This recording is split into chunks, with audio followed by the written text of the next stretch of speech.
The Obama administration may be planning yet another fight with Israel, as that country's prime minister accuses President Obama of orchestrating an unprecedented move against the Jewish state at the United Nations. Welcome to the Kelly File, everyone. I'm Sandra Smith in for Megyn Kelly tonight. Tensions between the White House and the Israeli government reaching a fevered pitch tonight, as Prime Minister Netanyahu and his spokesman claim to have, quote, ironclad evidence that the U.S. was pushing last Friday's UN resolution condemning the construction of settlements by Israeli citizens. The Obama administration, for its part, continues to deny that claim. Here's State Department spokesman Mark Toner earlier today. We reject the notion that the United States was the driving force behind this resolution. That's just not true. The United States did not draft this resolution, nor did it put it forward. We also made clear at every conversation, that the president would make the final decision and that he would have to review the final text before making his final decision. So the idea that this was, again, pre-cooked or that we had agreed upon the text weeks in advance is just not accurate. Then just hours ago, a confirmation from the Obama administration that tomorrow morning and weeks ahead of schedule, Secretary of State John Kerry will make remarks on the Israeli-Palestinian conflict, leading to concern among Israel and their allies about what the secretary may say. In moments, we'll speak to David Keyes, spokesman to Israeli Prime Minister Benjamin Netanyahu. He says he has seen the evidence linking the Obama White House to Friday's UN vote. But first, we go to our foreign correspondent, John Huddy, in Jerusalem.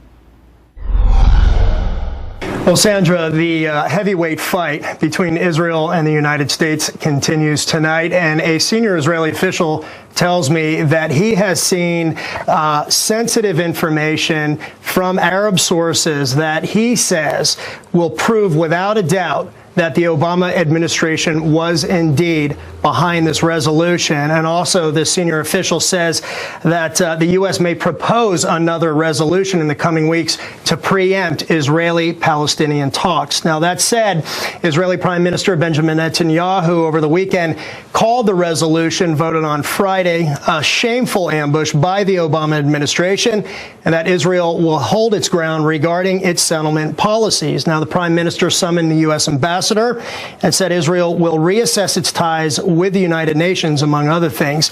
He also said that Israel's settlement construction plans will continue as scheduled, and some of those plans had already been slated to continue and move forward even before this resolution. That said, U.S. officials, and you mentioned this, Sandra, in the intro, contend that the U.S. was not involved in the drafting of the UN resolution. You heard that from Deputy State Department spokesman Mark Toner, who said the Egyptians drafted it along with the Palestinians. And last night on Israel's Channel 2 News, President Obama's Deputy National Security Advisor Ben Rhodes said that President Obama and Secretary of State Kerry have made no secret about their concerns about Israel's settlement policies. But again, Israeli officials continue to take a hard-line approach. As he mentioned, U.S. Secretary of State John Kerry is scheduled to talk tomorrow to discuss Israeli-Palestinian peace talks, his vision for the next step. And suffice to say, Sandra, this will be a speech and remarks that Israeli officials will be closely watching. Sandra.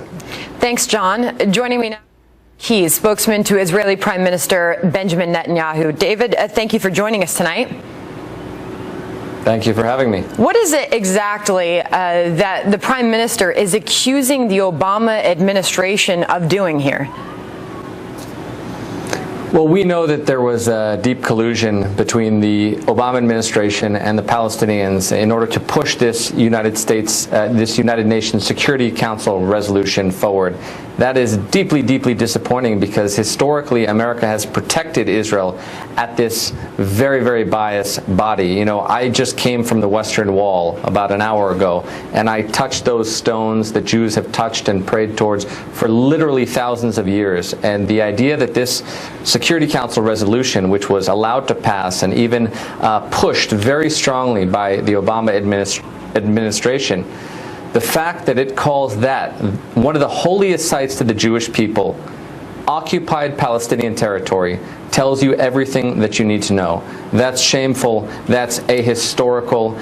It flies in the face of thousands of years of Jewish history, and it's simply untrue. And that's why Israel was so deeply disappointed by this resolution and America's involvement in the passage of this resolution. But to be clear, David, you're not just saying that this was a deliberate push by the Obama administration. You have said on the record that they have helped create the resolution, which the White House is denying. In their statement, they say the Egyptians are the ones who began circulating an earlier draft of the resolution. Do you not take the White House at their word?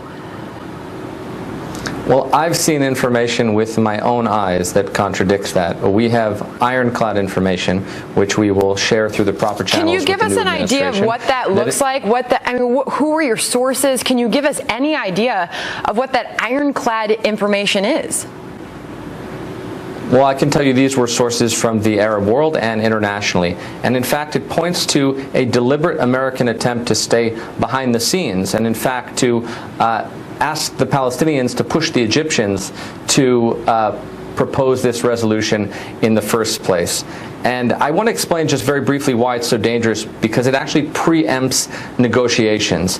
It tries to give the Palestinians everything they want up front. The idea that the Jewish quarter of Jerusalem, the Western Wall, is occupied territory. I mean, what if somebody brought a Security Council resolution saying the heart of Washington was occupied territory, or the London Bridge was occupied territory? These are wild fantasies disconnected from reality, which actually prejudice the outcome of negotiations.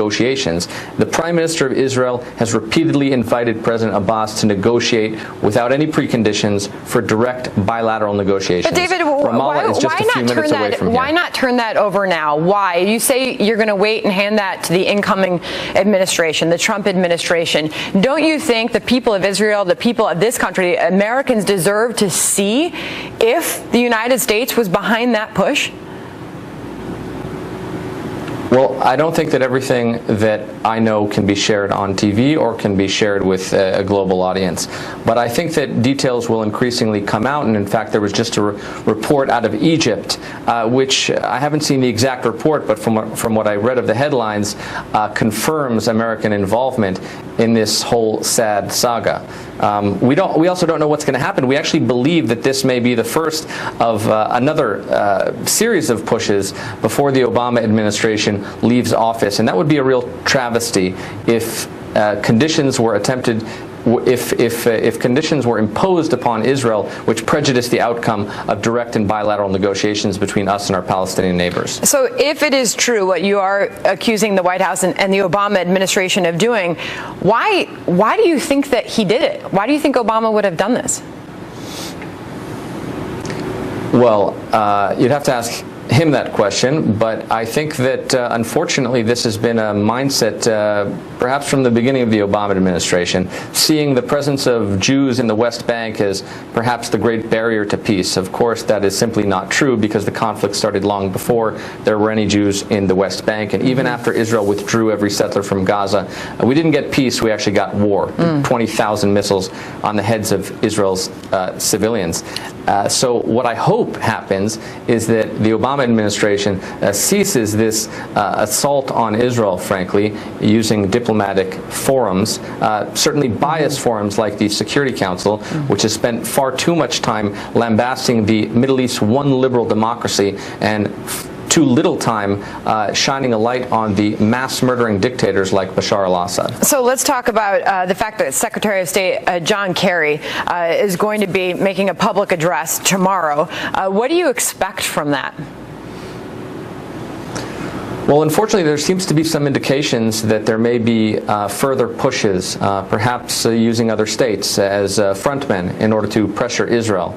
But what would really be helpful to the peace process is if the Obama administration actually asked from the Palestinians to recognize Israel as a Jewish state, to meet with Israel's prime minister, who has repeatedly offered even to go to the parliament in Ramallah for peace talks. It would be very helpful if there was greater pressure on the Palestinian government to stop paying anyone who murders an Israeli. Let me repeat that. Anyone who murders an Israeli gets a monthly salary from the Palestinian government. Those are the real barriers to peace. And unfortunately, far too much time has been put pressuring Israel in diplomatic forums. That's not good for peace. That actually pushes peace a lot further away. All right, and this is obviously pushing the discussion of what is the future of the UN.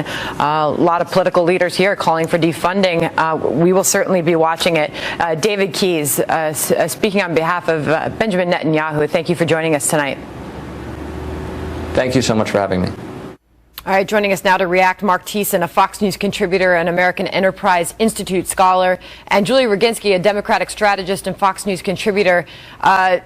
Julie, they say that they have hard evidence that the Obama administration is behind this.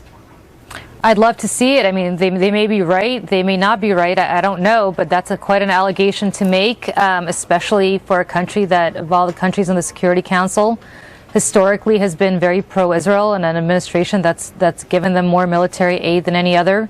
They very well may be right, but look, what I find interesting is that they're not going on Russia Today, or they're not going on Russian television, Chinese television, trashing or lambasting Vladimir Putin or the premier of China. They're going on Fox News and lambasting Barack Obama. They very well may have a point, but that's quite an allegation to make, and I think they owe it to the American people as well as to their own people to produce at least some evidence to buttress their point. Okay, but I mean, they're doubling down on it. Mark Thiessen, they've called this resolution deeply shameful. There's great concern about our relationship going forward with Israel. What did you make of what you just heard? He says he has ironclad information. He won't reveal his sources. I did push him on, if you've got it, why not turn over it now? Why wait for the Trump administration? Well, I think they wouldn't be on this network saying this, the spokesman for the Prime Minister of Israel himself saying these things if they didn't have evidence.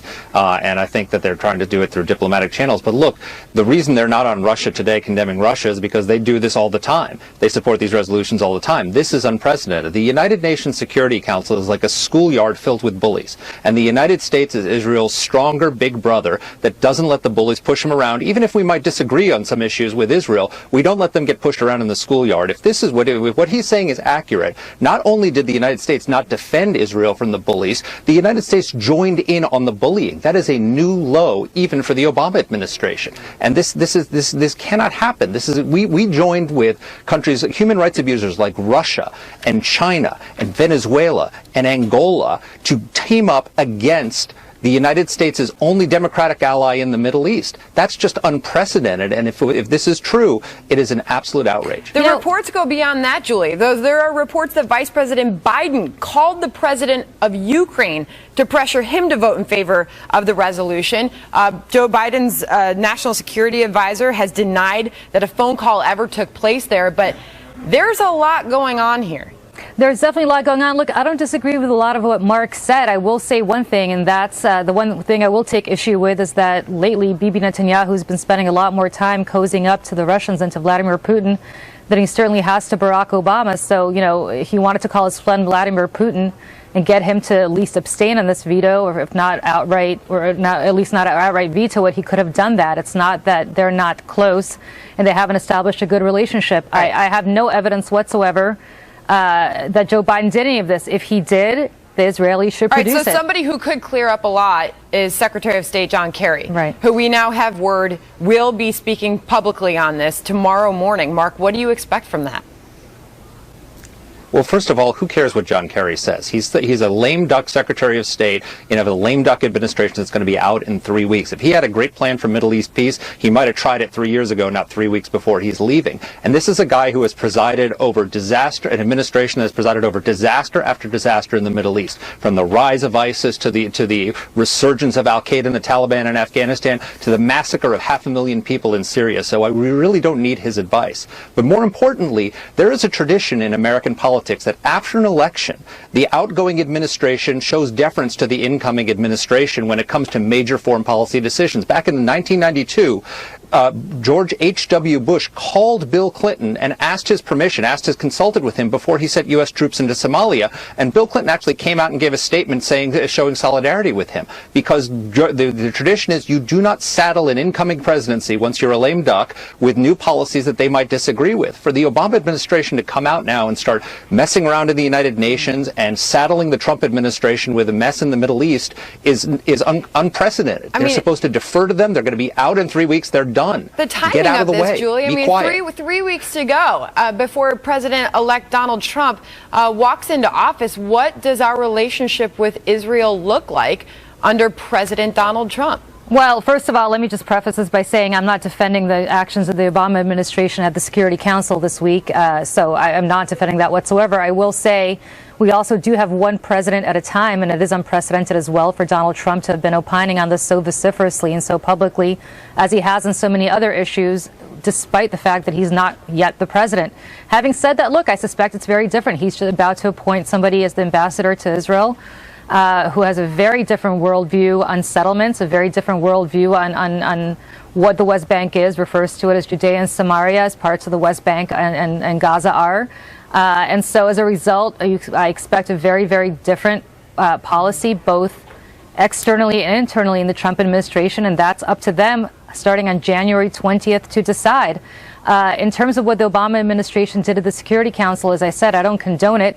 But I will say this has just as much to do with Bibi Netanyahu's own domestic policy and keeping a coalition together of his government as anything else. And people need to examine that as well and understand that this is exactly what he needs to do to keep his coalition government intact from people like Naftali Bennett and others who would threaten it because of the fact that he has no daylight whatsoever to show on settlements. By the way, I don't consider this an anti-Israeli resolution. I consider it an anti-settlement resolution. Mark, there's some seriously strong allegations that are happening here. And again, John Kerry is going to be apparently addressing this tomorrow morning.